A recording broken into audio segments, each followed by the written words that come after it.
Oi, gente. Quase metade da população brasileira acredita que existe uma ameaça comunista com o novo governo Lula. É o que nos traz uma pesquisa do IPEC, não é? Exatamente isso aqui está no Globo, né? Brasil vive risco de comunismo, quase metade vê ameaça comunista. E isso também está na UOL. Quase metade dos brasileiros vê ameaça comunista em governo Lula. Isso foi repercutido também na Folha de São Paulo. Essa pesquisa está em todo canto. E não é muito difícil entender de onde vem isso, qual é a origem desse medo comunista. É o discurso tanto do Trump, lá nos Estados Unidos, quanto do Bolsonaro e dos bolsonaristas aqui no Brasil. Inclusive, quando a gente vê o recorte entre o eleitorado, é predominantemente o eleitorado bolsonarista que acredita nesse delírio, né? Que tem essa percepção distorcida da realidade. Existem vários problemas com essa percepção, né? Um problema é um problema histórico, de análise de história, enfim, eu vou trazer isso como historiador, mas o outro problema é que parte dessa população que acredita nisso, que vê uma ameaça comunista, não é? Nem compreende a tradição, não conhece a tradição marxista, a tradição socialista, suas diferentes vertentes, e muitos deles fazem parte da classe trabalhadora e, se compreendessem essa tradição, provavelmente iam perceber que nessa tradição existem muitas ideias que podem ser aproveitadas e são importantes para a luta da classe trabalhadora. Enfim, mas essas pessoas não sabem disso, né? A ameaça comunista é uma coisa antiga, é um recurso utilizado com bolchevismo cultural, começou lá no nazifascismo na Alemanha. Sim, foram eles que começaram com o marxismo cultural, remonta ao nazismo, né? Os nazistas foram os primeiros de utilizar esse tipo de expressão. E a ameaça vermelha foi uma tática utilizada durante todo o período da Guerra Fria nos Estados Unidos. Aliás, o Bolsonaro no Brasil, ele reproduz o discurso de Guerra Fria e de medo vermelho. Uma cópia também que ele faz do discurso trumpista e desse discurso antigo de medo ou ameaça comunista. Mas vamos aos fatos.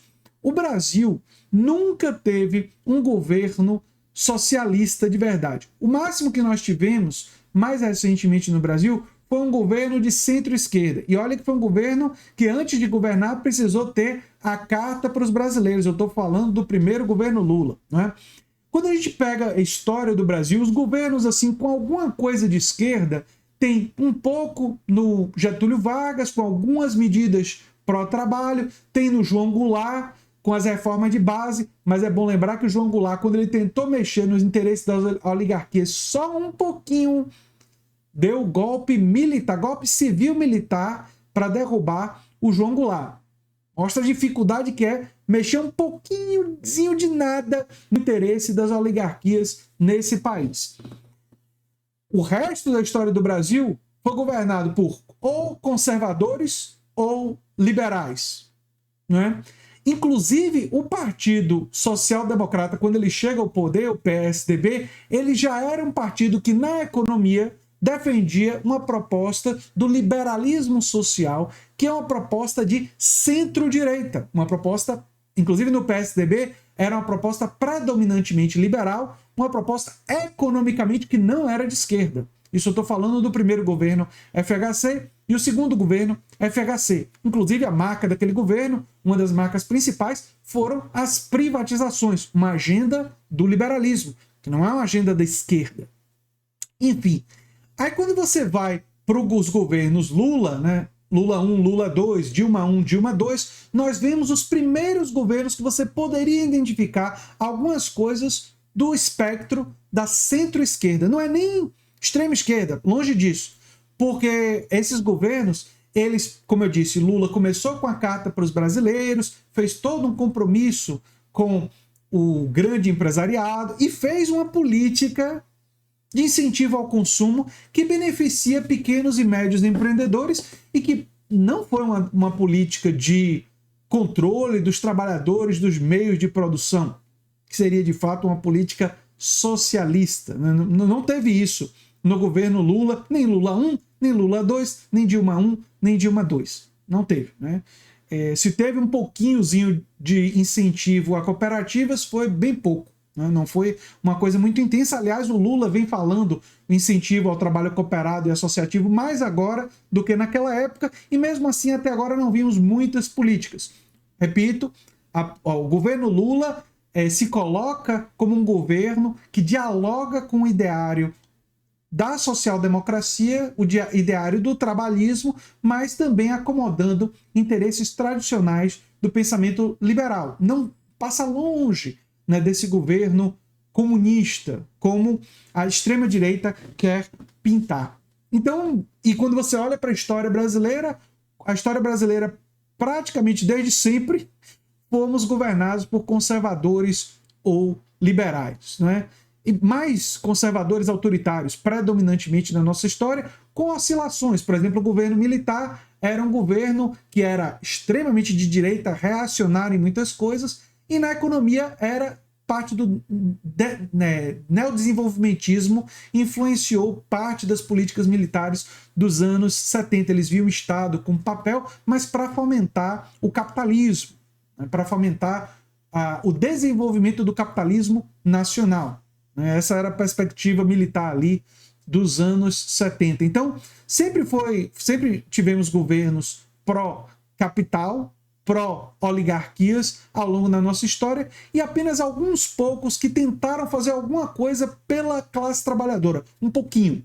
E esses ou deram em golpe no passado, ou deram em golpe jurídico parlamentar no passado mais recente, no caso da Dilma. Então, a gente vê que a história do Brasil, quando tenta fazer alguma coisa um pouquinho mais, normalmente as oligarquias, que querem tudo para elas e nada para nós, desembocam em golpe. Mas a outra coisa que é importante é quando você vê uma pessoa como eu que lê, né, Um Futuro para o Socialismo Marxista, ou Marx Hoje, autores inclusive com os quais eu tenho divergência, esses dois aqui, e lê o próprio Marx, lê a própria literatura marxista, você percebe que boa parte dessas pessoas e eu já fiz cursos aqui sobre Marx, sobre Gramsci, sobre Orwell, né? Uma boa parte dessas pessoas que tem esse medo vermelho, que tem esse pavor vermelho, evidentemente não conhecem do marxismo, não conhecem desses ideais e não conhecem da luta pela emancipação da classe trabalhadora. Não sabem, por exemplo, que se elas têm direito a férias, direito a uma jornada de trabalho de 8 horas e não 16, que o trabalho infantil ter sido abolido foi uma conquista da luta da classe trabalhadora, boa parte dessa classe trabalhadora influenciada por ideário tanto marxista quanto ideário anarquista de esquerda, né? Mas muita gente simplesmente não sabe disso. E para desmistificar isso, é muito importante vocês divulgarem canais como o meu, que fazem esse trabalho de desmistificar esse medo, e que a gente deve sim incentivar que as pessoas conheçam essa tradição. E conhecer a tradição não significa concordar com tudo. Eu, por exemplo, sou muito simpático aos textos de Guerra Civil na França, do Marx, e a fase em que ele enfatiza a importância da democracia. Em Guerra Civil na França tem muito disso, da democratização dos espaços de trabalho. Ele faz uma ênfase na Aliança Internacional dos Trabalhadores, da defesa do cooperativismo. Tem toda uma fase final de Marx. O pensamento político de Marx é muito interessante. E tem muito de ser aproveitado e de influenciar, mas certas tendências marxistas que se tornaram autoritárias e que fazem coisas muito erradas. No passado do século XX, podemos citar o stalinismo, mas na atualidade temos o exemplo trágico do Daniel Ortega lá na Nicarágua. Não sei se vocês sabem, mas eu fui alfabetizado em castelhano na Nicarágua, né? Minha mãe trabalhava para o governo nicaragüense quando eu era criança, né? E ela foi justamente apoiar a Revolução Sandinista, e ela, assim como todos nós que somos influenciados por uma perspectiva socialista e radicalmente democrata, né, que defendemos a democracia, mas não a democracia liberal, uma democracia da classe trabalhadora, a democracia nos espaços de trabalho, uma democracia ampla, né? Estamos horrorizados pelo governo autocrático do Daniel Ortega, né? Hoje, Daniel Ortega se perdeu completamente, né? Se transformou em mais um caudilho autoritário na América Latina. Então, conhecer essa tradição, se aprofundar nisso, significa também saber separar o joio do trigo. O economista americano Richard Wolff, um marxista, eu aprendo muito com ele, entendo que é uma figura que tem muito a nos ensinar, mas tenho muitas críticas a todas as tendências autoritárias dentro do campo da esquerda. E as autoritárias do campo da direita, eu nem preciso falar, porque o que elas produziram, inclusive na história recente do Brasil, fala por si própria, né? Enfim, então temos que rechaçar essa ameaça comunista, mas trabalhar para que a classe trabalhadora e para que a população passe a conhecer a tradição e ver aquilo que na tradição deve ser criticado, deve ser rejeitado, mas aquilo na tradição, nessa longa tradição socialista e marxista e anarquista, que tem muito a nos ensinar e temos muito a aprender e a utilizar para caminhar para uma sociedade mais democrática, mais justa, de fortalecimento da classe trabalhadora e de fortalecimento de direitos sociais e de uma série de políticas que beneficiam todas as pessoas e que colocam um horizonte para que todos tenham a oportunidade de desenvolver seus talentos, não é? E não apenas os oligarcas e seus filhos e parentes. Enfim, eu sou André Teixeira Jacobina, o canal é a Nova Máquina do Tempo, e se você gosta do que a gente faz, já sabe o que fazer, quem sabe virar membro ou apoiador, e se gosta muito, quem sabe faz o nosso curso Literatura e Política, Luta Antifascista pela Democracia, ou um dos nossos outros cursos, informações no comentário fixado. Um abração e até o próximo vídeo. Tchau, tchau.